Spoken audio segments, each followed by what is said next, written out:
Hello, everybody. Welcome into Great Atmosphere here on this Wednesday of February 7th, 2024. Wanted to get started today by looking at the global temperature anomaly map as according to the Euro for the next 10 days.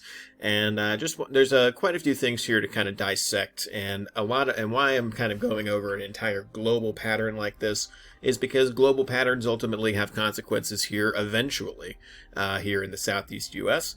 And that is kind of the trend that we're going to be going for the majority of this video today. What things on the macro global scale and the upper levels and those giant global level planetary flow patterns, how that all comes down to roost at the end of the day for us here in the southeast U.S.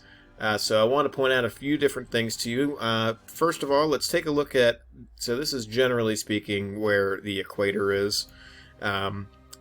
Anywhere below this equator line is obviously, due to being in the southern hemisphere, they're currently experiencing summer right now. So if you look anything above it, this would be winter. So in areas and anywhere you see these reds and pinks are areas where you would see anomalously warm winters. Now, they're not, because these are relative to the season that they're in and they're anomaly maps in that of itself, it doesn't necessarily mean that these areas in deep reds are experiencing crazy temperatures by any means, like they're baking under like huge record heat. It just means that, hey, they're highly anomalous. So in those if they're 15 degrees above normal and they're normally like 50 degrees in those mid-latitude areas, then they're at 65. Those numbers don't necessarily make headlines, but it's quite significant for us on a climatological level. However, on the flip side, if you have those reds in the southern hemisphere right now, that means that you're in the middle of summer and you're setting heat records.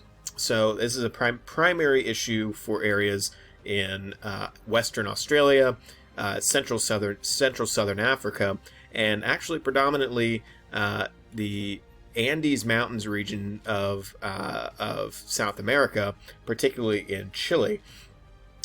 Chile has set multiple different record heat records over the past few days. In addition to that, extensive wildfires have taken over thousands of acres of forest across the Argentinian, Chilean, and up into Paraguay and even Uruguay. On both sides of that, they've been experiencing some crazy temperatures down there. Hopefully not an indicator of things to come here, but based off of the anomaly maps, we can only assume that these summers are only going to get hotter and hotter, and specifically for areas in the southern hemisphere where moisture is much more apparent and dominant due to the fact of being surrounded by mainly ocean for the three primary land masses.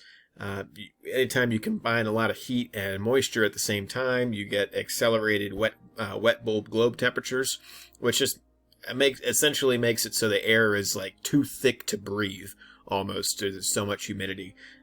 That's a particular problem in the Indian Ocean and in parts of South America, and increased heat values will only allow more and more moisture to be added to the atmosphere due to the increase in the kinetic energy available for those air. So that's all a digression to say that it's quite a significant heating event here in the southern hemisphere, but also as far as patterns here in the northern hemisphere, you can tell that we have a significant anomaly of warmer air over the Hudson Bay region and the northeast New England and eastern Canada.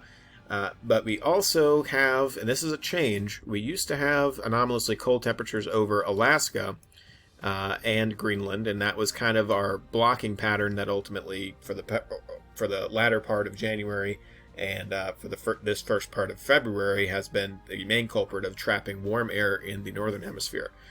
That is now gone because Alaska is experiencing anomalously warm air. Greenland still has a little bit, but as far as downstream flow, Alaska is a little bit more significant. In addition to that, you see that Scandinavia and parts of western Russia are experiencing exceptionally cold temperatures right now. That just means more than likely that the polar vortex, as it is, has been a little bit displaced over that Eurasian subcontinent. We could take a look at the global temperature records as they've been coming in. You can see various heat waves have come across the majority of Europe, in addition to almost daily heat waves that go over the majority of South America.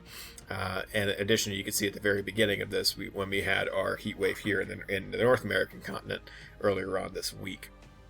So as we were talking about the polar vortex currently is still strong. It still has that genuine donut shape and is primarily centered over the Arctic. And once again, when this polar vortex is in place, it just essentially traps a lot of that cold and dry air up in the Arctic and prohibits it from going southward into the mid-latitudes, and ultimately creating both storm systems and cold freezes and snowstorms for the majority of our mid-latitude continents. So in this particular circumstance, though, you can see it's not necessarily centered over the Arctic as it normally would be right here. It's a little bit displaced over the Scandinavian peninsula and over the Siberian subcontinent of Asia. And what that means is essentially it's just that giant cold air dense air pack is now sitting right on top of them. So therefore they're going to experience some pretty brutally cold and dry conditions in that part of the world, and that's why we're seeing that anomalous setup for them in terms of lower temperature at the moment. But if that's the case, then why in the 8 to 14 temperature day outlook from the Climate Prediction Center here in the U.S. are we supposed to be experiencing generally cold patterns across both mainly the southeast in terms of anomaly, but generally cold patterns across the majority of the contiguous U.S. and dry air over the eastern seaboard into the Midwest? Well, that's because that this polar vortex, or the strength of it, mind you, is no longer forecast to remain strong. We're going to move forward on a daily basis here. This is all according to the Euro in the 10 hectopascal layer, so this is in the stratospheric layer. We can see a little bit of a upper level low forming over the Yakutsk Peninsula and the archipelago of Japan and far eastern Russia. And that goes into Saturday, and ultimately you can see that low is starting to create a little bit of a diffluence over Alaska by the time we hit Sunday, right over here. And then as we move forward even further, you can see that that low strengthens even more as it starts to gain a little bit more. It goes over the warmer waters of the Northern Ocean compared to the cold Siberian continent. And when that fully happens, we get a proper low in this place. Divergence starts to come in, and this is where we start cooking in terms of displacement and sudden stratospheric warming events. Air that originally was supposed to go only in this kind of like donut shape now is starting to get jettisoned out in this general direction, out into where the U.S.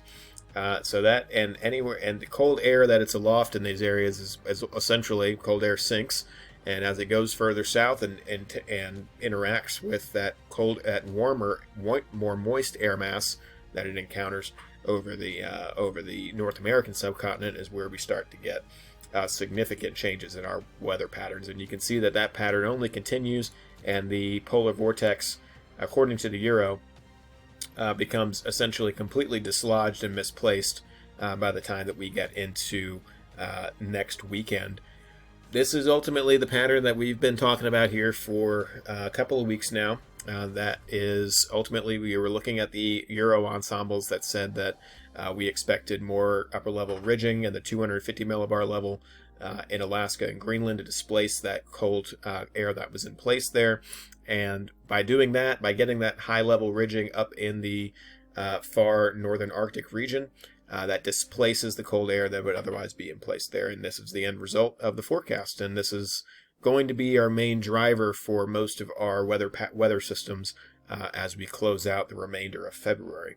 We can take a look at some of our teleconnections right now. This is the Arctic Oscillation Index. We talked about this a little bit before. Essentially, anytime during winter, when the AL goes into a negative index, so we saw it's kind of directly coincides with the times that we experience cold outbreaks here in the U.S. So that would be end of December into mid-January, which tracks pretty well. And then we had our first major cold outbreak occur around Thanksgiving this past year in 2023. And you can see that according to the GFS Global Ensemble, the AO actually just shifted from positive to negative over the course of the past couple of days. And now the ensembles are predicting an even more severe track down into perhaps -3 or 4 unitless index values for the AO.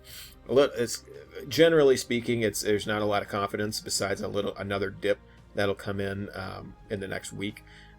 But there is no AO ensemble at the ensemble guidance that is saying that it's going to turn positive by any means. So that is certainly something to keep an eye on. Also, we take a look at the MJO. MJO has generally been a little bit of an outlier in terms of proper tropical forcing that it would otherwise induce in our particular region.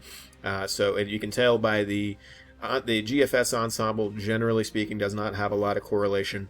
It's kind of irrelevant based off of that, which just means that whenever the ensemble like this kind of goes into all different directions, it generally speaking either means that there's just a lot of other more dominant patterns that are in place that maybe the MJO is just having to adapt toward. Or if you look in the Euro's point of view, you can see that it dips within this kind of unit circle right here. And even though it might be in a specific phase in terms of its mean line, whenever it's in that unit circle, it essentially just means that the MJO is in a neutral state. It doesn't have really an effect on much of anything. What we're looking for in terms of disruptions, we would expect more of a phase 8 and to phase 1 mindset for the MJO. And you can see a little bit of that. We've been stuck in this 6 and 7 range for about 2 or 3 weeks. And now as we shift into 8, according to at least the Euro, we're starting to see a little bit more of a disruption. Although I don't know if the MJO is the specific factor that is going to draw in such this moisture. I think more of this has to do with the polar vortex and El Nino. So we're going to take a look at the upper level wind map.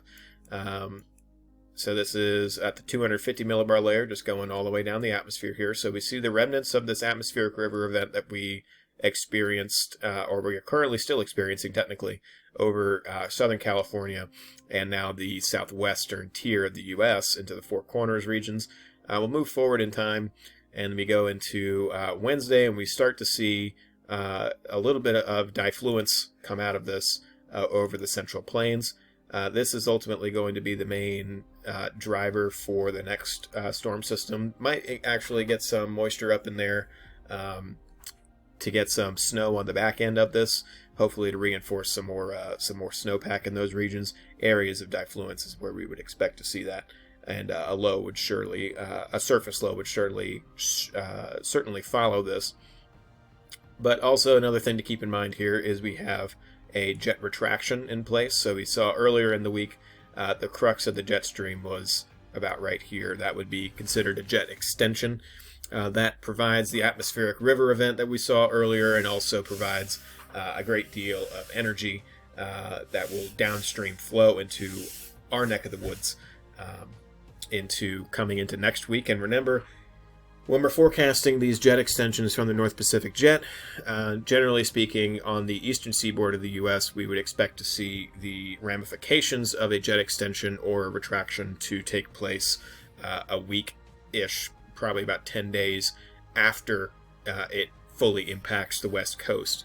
So in this case, we have our jet extension that had impacted the West Coast about 5 or 6 days ago in terms of when it just got there. And now we are seeing that the jet extension will fully realize and become a factor in our weather here in the southeast starting about mid-week, or actually the end of the week, this weekend into next week. And you can see the majority, and we move back into a jet retraction state, mainly off of the Japanese archipelago. That's where the majority of that jet max will be over the North Pacific, but the upper level jet in that of itself will have quite a bit of forcing associated with it over the eastern seaboard as we go into next week and into this weekend. So that is, generally speaking, the upper level pattern and where the energy ultimately lies. Now, what does that mean in terms of East Coast weather systems? So we're going to take a look at the Euro geopotential height anomaly chart, and essentially what we need in order for a proper storm system to be in place is we need deep reds, or reds in general, to be over the Canadian provinces all the way and stretching from Alaska essentially up into Greenland. This area right here is red, or in deep high pressure ridging. That displaces air, displaces cold air specifically, such that it can move down into the lower latitudes and interact with more mild and moist air and create storm systems that both sometimes, if the right patterns are in place, can produce some snowstorms, if not just severe weather across the southeast. And as we move forward into specifically this weekend into next week, you can see reds predominantly dominate the Canadian areas, and we have even deep blues. And this is most significant. We have deep blues and a significant trough outlined across the eastern seaboard as we go into midweek next week, and even further along the line as well. And that ridging stays in place in the north considerably into the long-term ensemble outlook as well. So these are all positive signs that a significant pattern change is definitely en route. We can take a look, actually, and this is looking more on a synoptic point of view, and kind of what makes this upcoming week such a difficult forecast. There's actually a few different areas of interest that I know I'm certainly interested in. We have our first primary main trough that will come in here. Let's see if I can get to the right. Might take a second to load, but ultimately we get out to Saturday, Sunday. Apologies about the wait here. So yeah, so this is as the North Pacific jet starts to make its full extension out into the southeast and start to pull in some more subtropical air over the southeast, creating a lot more of a moisture transport flow.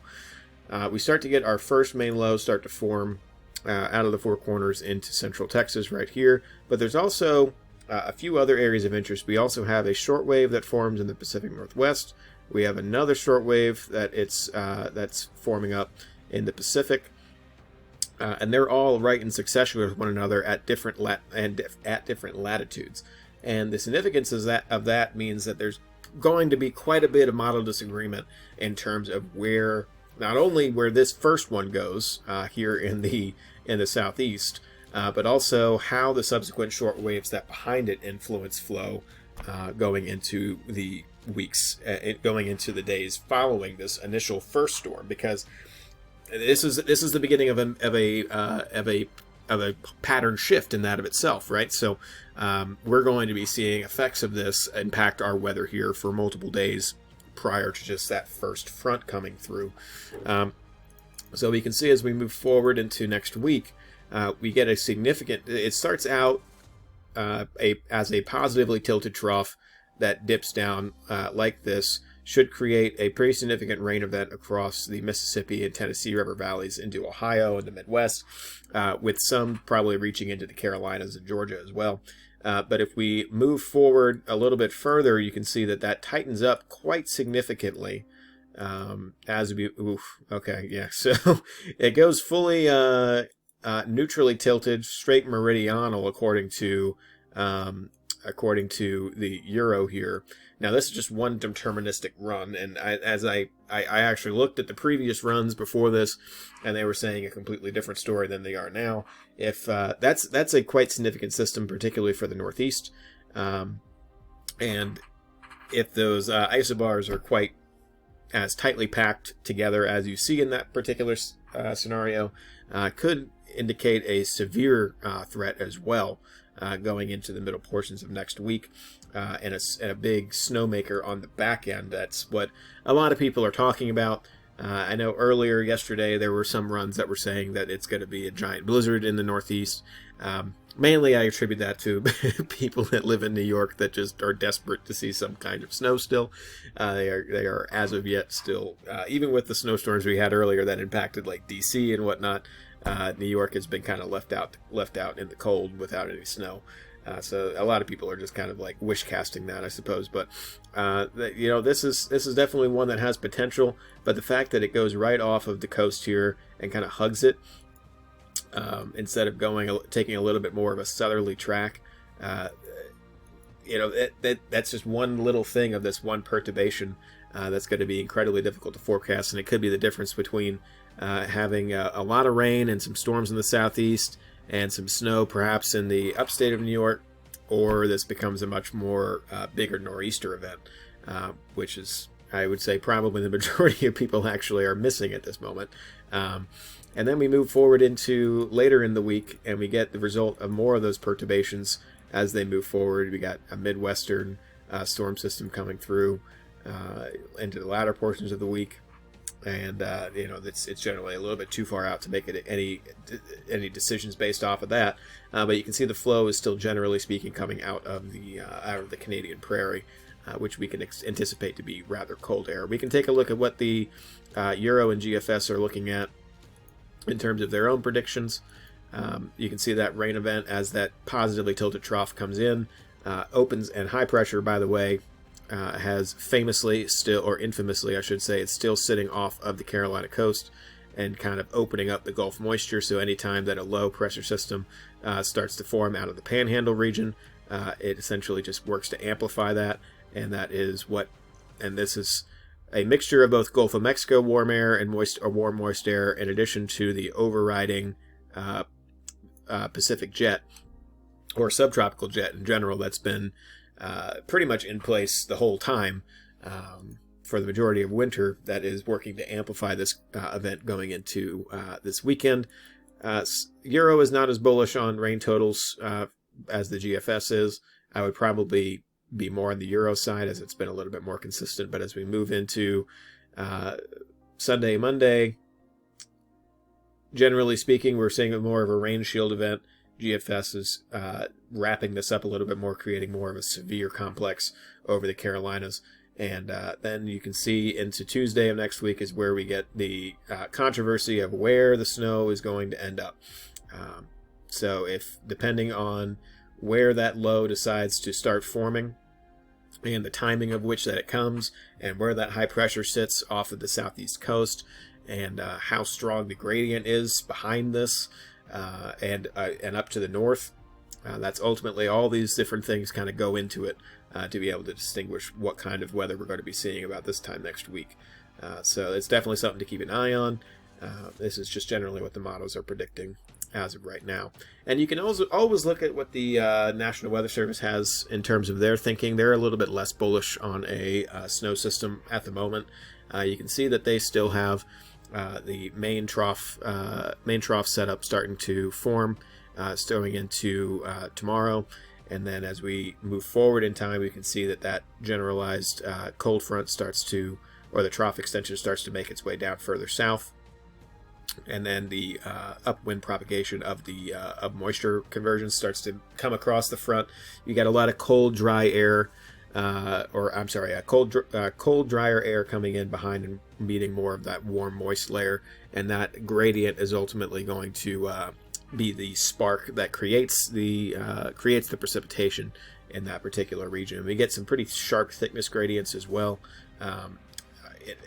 involved with this parent low that's sitting over I believe that's Manitoba right there, and ultimately that's going to end up being the main cause of the main spark for the weekend storm. And you can see going into Saturday, Sunday, Monday, as that low starts to pinch off and form and cut off, we would expect Monday and Tuesday, according to their timeline, for us to receive any kind of a major snow or severe event across here in the eastern seaboard. So definitely something to keep an eye on, and that's just what their current guidance is looking at. And we can also see what that means in terms of like anomalous temperatures.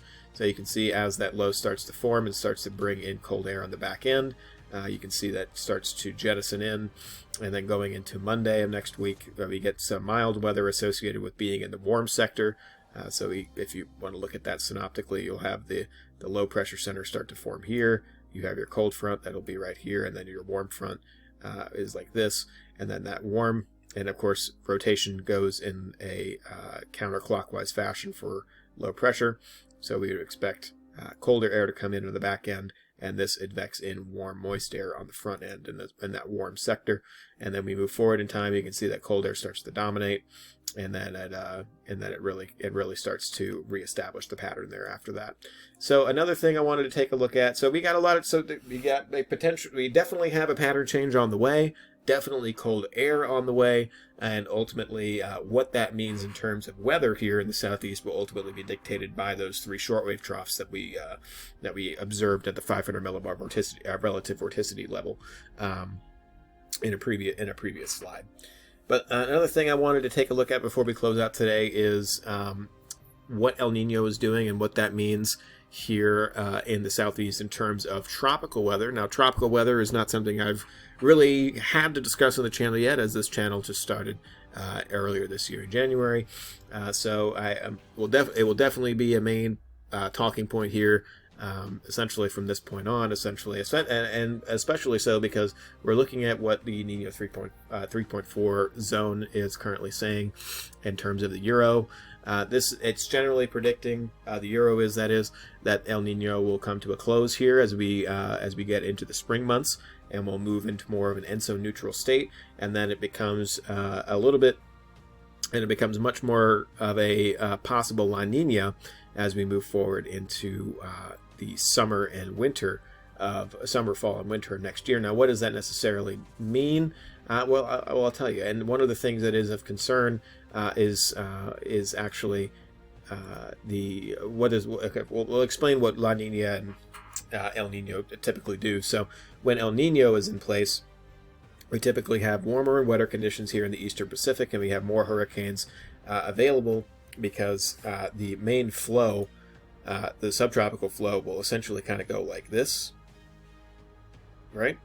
And what that does ultimately is it produces a lot of wind shear across the Atlantic basin and leaves the Pacific basin to pretty much be free and clear. That's why we actually had a very active Pacific hurricane season with some devastating. We had that hurricane that impacted San Diego. We had that devastating hurricane that destroyed Acapulco. So that we're going to have to be a lot more cognizant probably in the coming years of what an El Nino season looks like for the Pacific of all places, based off what we saw this past year in 2023. But we also saw a lot fewer hurricanes. We only had one major landfalling hurricane last year. Now, conversely, if we look at what La Nina typically does, it's quite literally the opposite. So we have cooler and drier air over the eastern Pacific, and that essentially means that the trades will essentially do something like this, right? So the Pacific will get a significant more amount of wind shear and ultimately kind of shut off a lot of the hurricane potential. But what does that do? That kind of lets the Atlantic soak. So in that case, the trade winds take over. And in this particular way, and by trade winds, I mean like that's generally the flow in the Atlantic, and we get a lot less wind shear, less atmospheric stability, just because this becomes a much more convective outlook in that part of the region. So there's not a lot of wind to kind of cool things down and just kind of blow the top off of storms that form there. And in addition to that, a particular issue is that according to the Euro's rainfall anomaly for the late spring and into early summer, it's looking predominantly wetter across the majority of both the Caribbean, the Gulf, and the southern Atlantic. And what that means is that there's definitely a lot of moisture in place. It anticipates a lot of convective initiation, and ultimately, the only thing that would keep hurricanes from not forming would be lower sea surface temperatures, or maybe a Saharan dust cloud that ultimately inhibits a lot more drier air. But according to this, it's saying that the Saharan dust cloud is not going to be much of a factor, at least probably until the latter portions of the summer. And also we take a look at the sea surface temperatures, because that's the other element to this, and they're already elevated. Even for a El Nino year like we're seeing, the Atlantic is generally speaking already quite warm by comparison, so we can only assume that would only strengthen as we go forward in time. So definitely a concern for maybe some early season storms in this hurricane season. I definitely wanted to kind of note that early. I know it's only February, but these kind of things, the earlier that you can plan for them, the better. And early season stuff is not necessarily that what everyone is anticipating or anticipates to see in general, but at least at this moment in time, it is looking a little bit more probable than other years for maybe some early season activity. But that is currently what we are looking at. Polar vortex is about to be displaced. We got a little bit of a tropical outlook there, and then also perhaps a big pattern shift in terms of our weather as we get into the midweek next week into the weekend. So that's what I'm looking at. Once again, my name is Zach for Great Atmosphere. I appreciate you tuning in. I will be doing another forecast video for you on Friday of this week.